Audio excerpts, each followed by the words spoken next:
The thing that's on the table right now is a bid by the tech companies to get an exemption from copyright law so that they can train their large language models on our intellectual property, on the IP of the media companies, the creatives, screenwriters, film producers, musicians. The tech bros argue that this would unlock billions of dollars of foreign investment in Australia. And earlier this year, the Productivity Commission said that this was something the government maybe should look at. They didn't specifically recommend it, but they thought that maybe we should have an exemption from copyright laws to allow this to happen.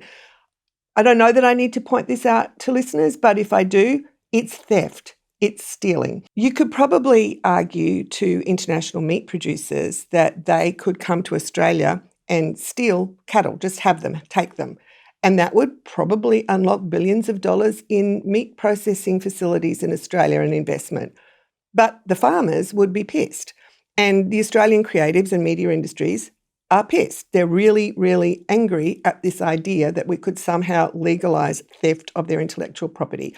And what happened this week is that a bunch of those creatives, very well-known authors and musicians, went to a Senate inquiry to explain just why they are so angry and why they think this idea should not even pass go.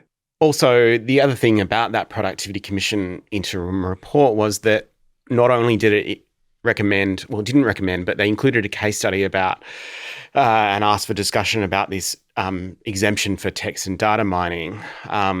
But they also said that there shouldn't be any extra regulation of AI, that there should be no kind of pause for high-risk use cases. There should be no specific regulation on AI, and then flag this other weakening of copyright. So, look, I think the Productivity Commission was sort of trying to backpedal in that hearing this week in Canberra and say, look, this wasn't a specific recommendation, but they've actually made some pretty strong recommendations about we don't need to regulate this sector. Any regulation will get in the way of the productivity gain that we will get from AI.